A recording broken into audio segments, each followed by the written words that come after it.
অতএব ওই বিষয়ে কিছু বলা দরকার আছে না? শহীদদেরকে কি ভুলে যাওয়া যাবে? যে জাতি তাদের আত্মত্যাগকারী শহীদদের ভুলে যায়, সে জাতি কখনো সফল হতে পারে না।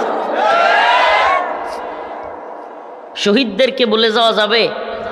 এই দেশের জন্য, ইসলামের জন্য, নবীর জন্য, আল্লাহর জন্য, দ্বীনের জন্য জালিমের বিরুদ্ধে যারা রুখে দাঁড়িয়েছে, যাদেরকে গুলি করে শহীদ করা হয়েছে, তাদেরকে কি আমরা ভুলে যেতে পারি? আজকে আপনারা এমন একটা রাতে আমার সামনে বসে আছেন, বা আমিও আপনাদের সামনে আলোচনা করছি, যেটা একটা বাংলাদেশের ইতিহাসে ঐতিহাসিক দিন।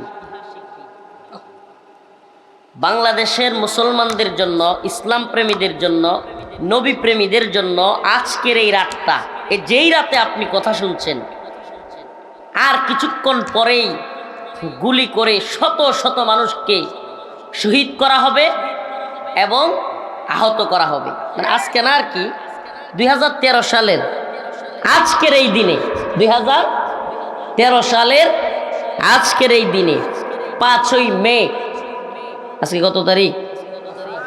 2013 সালের 5ই মে দিবাগত রাতে নবী প্রেমীদেরকে জালেম স্বৈরাচার, পৃথিবীর ইতিহাসের কুখ্যাত স্বৈরাচার শেখ হাসিনার নির্দেশে শত শত আলেম উলামাদেরকে হত্যা করা হয়েছিল। এই প্রজন্মের যারা আছে 20 বছরের নিচে, এরা কিন্তু এটা বলতে পারবে না, এদের এটা মনে নাই। 20 বছরের নিচে যারা আছে এই প্রজন্মের, এরা এই ঘটনা হয়তো জানেও না, নাকি এই ঘটনা নিয়ে ওরকম আলোচনাও নাই। আজকে একটু বলি, যেহেতু ওই রাত 2013 সালের আজকের এই রাতেই মুসলিমদেরকে হত্যা করা হয়েছিল, আর আজকে প্রথম 5ই মে হাসিনা পালায়া যাওয়ার পরে, প্রথমবার 5ই মে। অতএব ওই বিষয়ে কিছু বলা দরকার আছে না? শহীদদেরকে কি ভুলে যাওয়া যাবে? যে জাতি তাদের আত্মত্যাগকারী শহীদদের ভুলে যায়, সে জাতি কখনো সফল হতে পারে না। শহীদদেরকে ভুলে যাওয়া যাবে? এই দেশের জন্য, ইসলামের জন্য, নবীর জন্য, আল্লাহর জন্য, দ্বীনের জন্য জালিমের বিরুদ্ধে যারা রুখে দাঁড়িয়েছে, যাদেরকে গুলি করে শহীদ করা হয়েছে, তাদেরকে কি আমরা ভুলে যেতে পারি? এই প্রজন্ম, আজকেও মাদ্রাসায় এটা নিয়ে আলোচনা করছি ছাত্রদের সামনে, আমার মাদ্রাসায়, যে এই প্রজন্মের ছাত্ররা, আমি দেখলাম আমার ছাত্ররা জানেই না, কিতাব কানার ছাত্ররা 16-17 বছর এক একজনের বয়স, তবুও জানে না। এখানেও যারা 20-এর নিচে আছে, এরা প্রকৃত ঘটনা কি 2013 সালের জানেই না, বলতেই পারবে না। আমরা যারাও জানি, এরাও ভুলে যেতে বসছি। প্রিয় ভাইরা আমার, 2013 সালের এপ্রিলের দিকে, মার্চ থেকে নিয়ে এপ্রিল, বিশেষ করে এপ্রিল, বাংলাদেশে এক আজব খেলা শুরু হয়ে গেছিল। এই খেলা শুরু করছিল গণজাগরণ মঞ্চ নামের একদল নাস্তিক মুরতাদ। কি মঞ্চ? ইতিহাস একটু জানেন? এদেশের ইতিহাস, এটা মুসলমানদেরকে হত্যার ইতিহাস। আমাকে আমার এলাকাতেও যেগুলো আওয়ামী লীগ করে, বা আমার আপন মামাও আওয়ামী লীগ, আমার নানাও আওয়ামী লীগ, এখন মাঝে মাঝে তারা আলোচনা করে না, রফিকুল আমার কথা কয় যে অনেক আওয়ামী লীগ বিদ্বেষী, আওয়ামী লীগকে দেখতেই পারে না। আমি বলি, শুনেন, আওয়ামী লীগকে কেন দেখতে পারি না?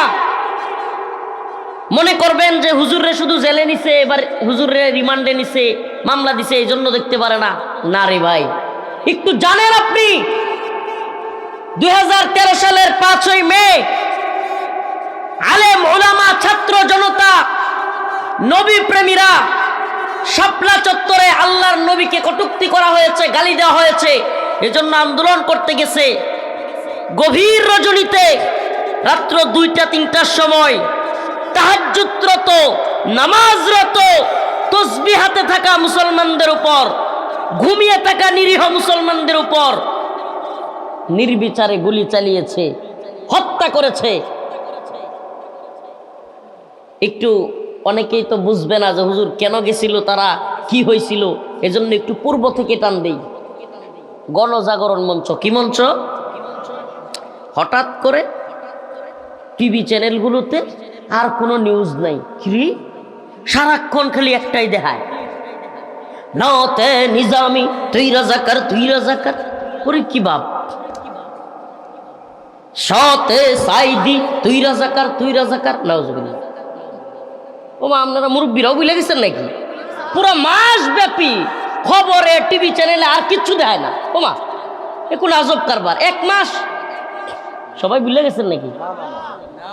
টিভি চ্যানেলগুলো তো আর কিচ্ছু দেখাইছে, খালি একটাই, কি একটা সেরি চিল্লায়, নাম হচ্ছে লাকি।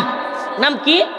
লাকি। এক নর্তকী চিৎকার করে, কয় কি না তে নিজামি তুই রাজাকার তুই রাজাকার। মানে হলো এদেশে জামাত ইসলামের কেন্দ্রীয় নেতৃবৃন্দ যারা আছে তাদের ফাঁসির দাবি, নাম দিয়েছে রাজাকারদের ফাঁসির দাবি। আল্লামা দিলওয়ার হোসেন সাইদি রহিমাহুল্লাহ, ওনাকেও বলা হলো রাজাকার। অন্তত এই প্রজন্ম তো কিছুদিন আগে হুজুরের চলে যাওয়ার দৃশ্য এগুলো তো দেখছেন নাকি? এই তোমরা এটা বুঝলে গেছো? এদেশের সবচাইতে বেশি জনপ্রিয় আলেমদের একজন আল্লামা দিলওয়ার হোসেন সাইদি রহিমাহুল্লাহ, তাকে পর্যন্ত রাজাকার বইলা।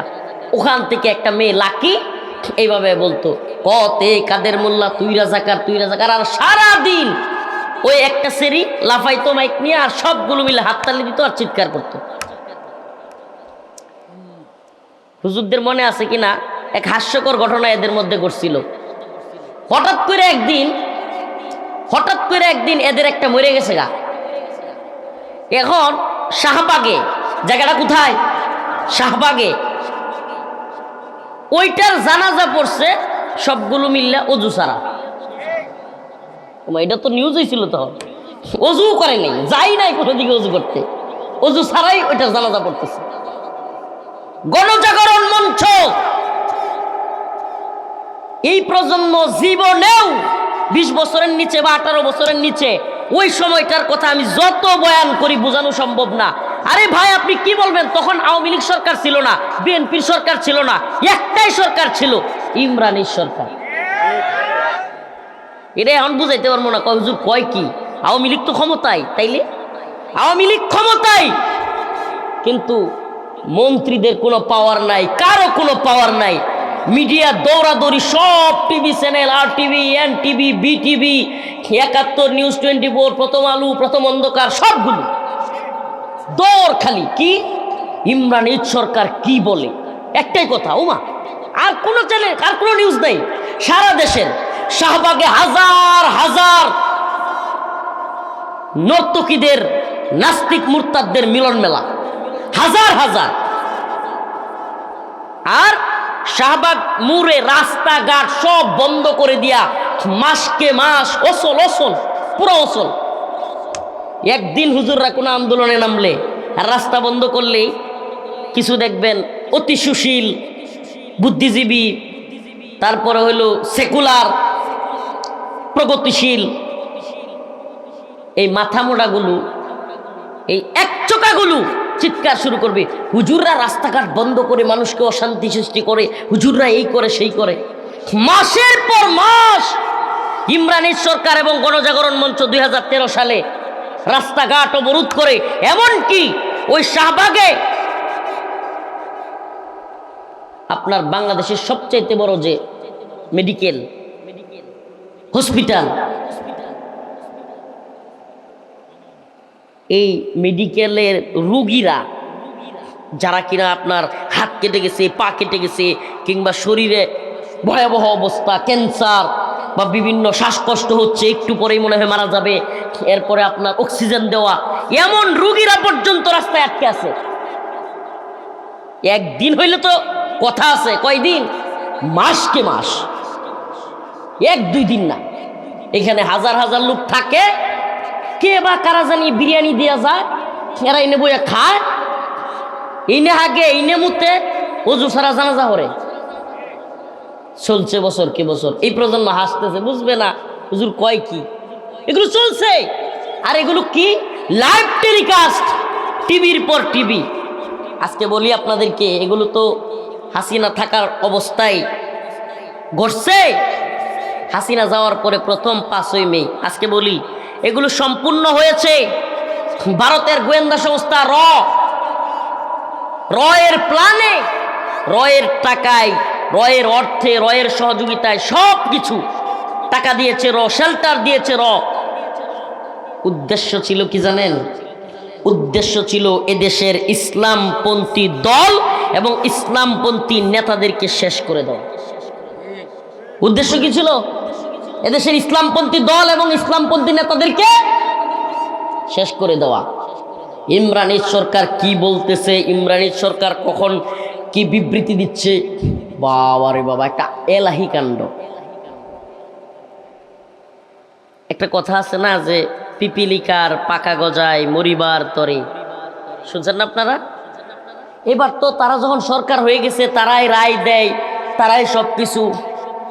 আমরা কি দেখি টিভি চ্যানেলগুলোতে, বিভিন্ন সাংবাদিকরা অমুক উপদেষ্টা তমুক উপদেষ্টা, তাদের বক্তব্য আমাদেরকে টিভিতে দেখানো হয়, ঠিক কি ঠিক না? আর দলীয় সরকার যখন ক্ষমতায় থাকে তখন মন্ত্রীদের, বিভিন্ন নেতাদের বক্তব্য টিভিতে দেখায়। ও কথা কই না করে, ওই দেখান নাই কাদের কাকু যে কইতো খালি প্রতিদিন কাদের কাকু থাকতোই বক্তব্যের মধ্যে। আচ্ছা, খবর দেখছেন আর কাদের কাকু নাই, এরকম হয়েছিল আওয়ামী লীগের সময়? হ্যাঁ, আমরা আসেই ফাড়াবাস ছিল কি ছিল না? এরকম বক্তব্য এই এপ্রিলে 2013 সালে ছিল না। কোনো নেতাদের বক্তব্য নাই, মন্ত্রীদের বক্তব্য নাই, খালি বক্তব্যই একজনের, ইমরান এইচ। বাংলাদেশে আর কোনো সরকারই নেই। কি এক এজেন্ডা! এবার পিপিলিকার পাকা গজাইলো মরিবার তরে। হঠাৎ করে এদের এক ছেলে তার ফেসবুক একটা আইডির নাম দিয়েছে থাবা বাবা। আইডির নাম কি? এরা সব আসমান থেকে পড়তেছে, হুজুর কয় কি এগুলো? 2013 কেন সংগঠিত হয়েছিল এটা জানতে হবে। এই প্রজন্ম তোমরা ভুলে যেতে পারো না কিভাবে রাতে রাজারে মুসলমানদেরকে নির্বিচারে গুলি করে হত্যা করা হয়েছিল, লাশ গুম করা হয়েছিল, ঢাকা শহরের ড্রেনের মধ্যে লাশ ফেলে দেওয়া হয়েছিল। এই ইতিহাস ভুলে গেলে চলবে না। ভুলে গেলে তোমরা শাপলার খুনি শেখ হাসিনাকে মতিঝিলের শাপলা চত্বরে ওই ট্রেনের মধ্যে ঝুলায়া ফাঁসি কিভাবে দিবা? যদি তোমরা ভুলেই যাও হে নতুন প্রজন্ম, তাহলে শেখ হাসিনার এই শাপলা চত্বরে ঝুলাইবা কেমন? খুনের কথাই যদি ভুলে যাও, ইতিহাসই যদি স্মরণ না থাকে, শেখ হাসিনারে ঝুলাবে কেউ? এই প্রজন্মের মধ্যে মনে হবে না, আরে বুইরা মহিলা, এটারে ঝুলানি দরকার আছে, সিম্পেতে আসতে পারে কিনা জানতে হবে। এই মহিলা কি করছে এটা জানতে হবে। আজকে যেহেতু 5ই মে কথাগুলো বলছি, কষ্ট নিচ্ছেন, জানা দরকার আছে না নাই? এইবার ওর আসল নাম হলো ব্লগার রাজীব। নাম কি? কিন্তু তার ফেসবুক আইডির নাম কি? ওই সময় বেটা বাংলাদেশে ফেসবুক বুঝার লুকই কম, হাতে গোনা। ফেসবুক চালাই কয়েকজন। এখন তো পোলা পানি যেডি এখনো মুসলমানি করাইছে না, হেডেও ফেসবুক বুঝে। কিন্তু তখন ফেসবুক সবাই বুঝতো না। ঢাকা শহরে ছিল কিন্তু ইসলামপন্থী অ্যাক্টিভিটি খুব কম ছিল। এখন যেমন এই যে ওয়াজ ভিডিও করতে চ্যানেল চলে আসে, তখন এগুলো অ্যাভেলেবেল ছিল না। তখন যদি ভিডিও অ্যাভেলেবেল থাকতো, আজকে আমার আগে যিনি ওয়াজ করছে ইনি বাংলাদেশে আরো অনেক বড় বক্তা হইতো। মানে পুরাতন বক্তারা যারা, এরা তো ফেসবুক ইউটিউব পায় নাই। অনেক বক্তা দেশ থেকে চলে গেছে, যাদের ওয়াজ আমরা সিডিতে, এরপরে ট্যাপ রেকর্ডারে এগুলোতে শুনতাম। আর ঠাস করে বাজ্যা যাইতো সিডির মধ্যে, ক্যাকু লাগাই দিত একটা। মুরব্বীরা কইতে পারবো, সিডি চালাইলে ওয়াজ চালাইলে হঠাৎ করে কি করতো, বাজ্যা গিয়া বাজ্যা ক্যাকু একটা শুরু করে দিত। তো প্রিয় ভাইরা আমার, ওই যে ব্লগার রাজীব, ফেসবুক আইডির নাম কি বুইলা যায় না, থাবা বাবা। সে প্রথম, আমার এখনো স্মরণ আছে এগুলো, আমি কিন্তু নতুন করে মোতালা করে বলতেছি না, ওই আগের কথাগুলোই বলতেছি আপনাদের সামনে। সে একটা পোস্ট করলো ফেসবুকে, নাউজুবিল্লাহ, আগে নাউজুবিল্লাহ বইলা নেই, বলতেও কষ্ট লাগে। বলল এখন জামানা পাল্টাই গেছে, এখন সমৃদ্ধির জামানা, আপডেট জামানা, প্রগতির জামানা, ডিজিটাল, মানে ওই শব্দগুলি ইউজ করে। নাউজুবিল্লাহ, শেষে লিখলো এই জামানায় আল্লাহর কোনো খাওয়া নাই। এই যে কইলাম যে পিপিলিকার পাকা গজায় মরিবার তরে, এতদিন কি সতে সাইদি তুই রাজাকার তুই রাজাকার, মতে নতে নিজামি তুই রাজাকার তুই রাজাকার, এরপরে কতে কাদের মোল্লা তুই রাজাকার তুই রাজাকার। এতদিন তো ব্যক্তি পর্যায়ে ছিল, এদেশের ইসলামপন্থীদেরকে নিয়ে ছিল, এখন শুরু করে দিছে আল্লাহ এবং তার রাসূলকে নিয়ে। সাহস বাড়ছে, সাহস বাড়ছে। হেরা মনে করছে আমরাই সরকার হয়ে গেছি, আমরাই দেশের সব হয়ে গেছি। এদেশের 2-3 জন মুরব্বীর নাম না বললেই না, আল্লাহর সেই বান্দাদের অন্তরে আঘাত লাগলো। আম্মাজান আয়েশাদেরকে নিয়ে কথা বলা হচ্ছে, লাইভ টকশোতে নর্তকীরা নাচানাচি করছে, লাইভ টকশোতে শাপলা চত্বরে, শাহবাগে, সব জায়গায় দেশের আলেম সমাজকে হ্যাঁ প্রতিপন্ন করা হচ্ছে, আল্লাহ এবং তার রাসূলকে নিয়ে কটূক্তি করা হচ্ছে, আম্মাজান আয়েশাকে গালি দেওয়া হচ্ছে, রাসূল সাল্লাল্লাহু আলাইহি ওয়াসাল্লামকে গালি দেওয়া হচ্ছে। এদেশের সিপাহ সালার তাদের অন্তরের মধ্যে আঘাত লাগলো। আল্লামা শাহ আহমদ শফি, আল্লামা জুনায়েদ বাবুনগরী, আল্লামা নূর হোসেন কাসিমি রাহিমাহুল্লাহ গর্জে উঠলেন, বললেন আর সহ্য করা যায় না, আল্লাহ এবং তার রাসূলকে নিয়ে কটূক্তি করবে। হে উম্মার যুবকেরা, তৈরি হও, শাহবাগে নাস্তিকদের ডালপালা বেশি হয়ে গেছে, ভেঙে চুরমার করে দিতে হবে। এদেশের তাওহীদবাদী প্রজন্ম লাঠি হাতে নিয়ে শাহবাগের দিকে রওনা হলো। ওই লাঠি এবং ইমরানের সরকারদের ঘাঁটি নাস্তানাবুদ করে দিয়া, চেয়ার ভেঙে দিয়া, পাছায় পিটানি দিয়া দৌড়ায় শাহবাগ নিয়ে খেদাইল। এমন পিটানি খাইছে, পিটানি খাইয়া শাহবাগে আর একটাও নেই। সুবহানাল্লাহ।